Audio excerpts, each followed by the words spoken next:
Hello students, welcome to my channel literature Gyan. आज हम रस सिद्धांत का तीसरा भाग कंप्लीट करेंगे। रस निष्पत्ति।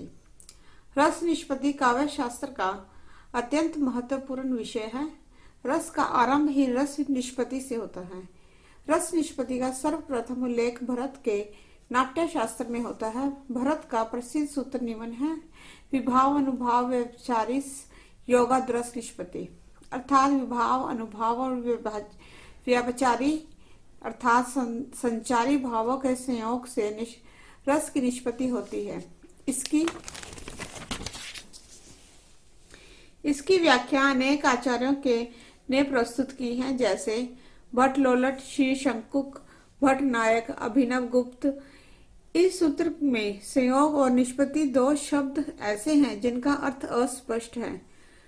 भरत के अनुसार संयोग का अर्थ विभाव, अनुभाव और संचारी भावों का स्थायी भावों के साथ संयोग, जबकि निष्पत्ति का अर्थ हुआ इन सब में से विनिमृत होने वाला रस।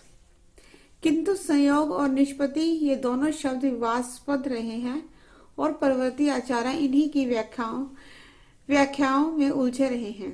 पंडित राज जगन्नाथ ने इन व्याख्याकारों के 11 मतों का उल्लेख किया है, किंतु उसमें 4 प्रमुख हैं। अब हम इन 4 व्याख्याकारों की व्याख्याओं का यहाँ संक्षेप में विवेचन करेंगे। प्रथम है भट्ट लोलट। रस निष्पत्ति की व्याख्या सर्वप्रथम भट्ट लोलट ने की है। यह मीमांसक थे। इनका कोई ग्रंथ उपलब्ध नहीं है। मम्मट ने भी काव्य प्रकाश में इनके मत का उल्लेख किया है। फिर अभिनव गुप्त ने अभिनव भारती और लोचन में इनका मत उद्धृत किया है। अभिनव गुप्त ने लिखा है कि भट्ट लोलट का मत प्राचीन अलंकारवादियों जैसा है, जिसमें से उत्पत्तिवाद और आरोपवाद की संज्ञा दी गई है। इस मत में निष्पत्ति का अर्थ है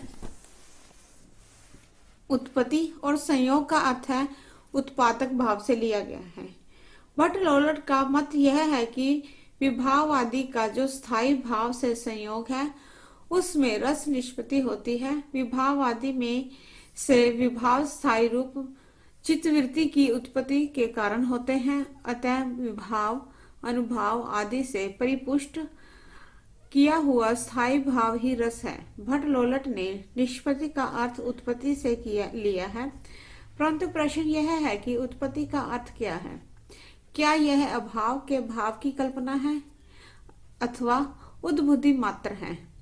लोलट के अनुसार निष्पत्ति का अर्थ उपचित है, क्योंकि स्थायी भाव की उपचित अवस्था का नाम ही रस है। इसी तरह भरत के अनुसार संयोग का अर्थ है स्थायी भाव के साथ संयोग। डॉक्टर नगेंद्र के अनुसार उपचित एक मिश्रित प्रक्रिया है जिसमें विभाव, अनुभाव और व्यभिचारी योग देते हैं। विभावों के द्वारा स्थायी भावों की उद्भूति होती है। इसे उत्पत्ति भी कहा जा सकता है, पर यहाँ पर उत्पत्ति का अर्थ अभाव में भाव की कल्पना न होकर अरूप को रूप देना है। अनुभावों से ही स्थायी भाव की प्रस्तुति होती है। लोलट के अनुसार रस के रूप में किसी नए पदार्थ का उद्भव नहीं होता, अपितु रस के द्वारा स्थायी भाव विभाव आदि से उपचित होकर एक नवीन रूप ग्रहण कर लेता है। द्वितीय है श्री शंकुक का मत।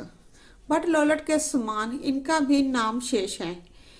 इनका उल्लेख भी अभिनव गुप्त और मम्मट के ग्रंथों में ही प्राप्त होता है। उन्होंने रस की वस्तुगत और अनुभूतिगत दोनों प्रकार की व्याख्या की है। इनके मत का दार्शनिक आधार न्याय सिद्धांत है। इन्होंने भट्ट लोलट के मत का खंडन करके निष्पत्ति का अर्थ अनुमति लिया है, इसलिए इनका मत अनुमतिवाद के नाम से विख्यात है। संयोग का अर्थ अनुमापक भाव से लिया गया है। इनके सिद्धांत का सार है कि जब एक नट अर्थात अभिनेता राम आदि किसी भी पात्र का अभिनय करता है, तब दर्शक को यह प्रतीति होने लगती है कि वह राम ही है। नट को हम कहते हैं कि यह राम है और यह ही राम है।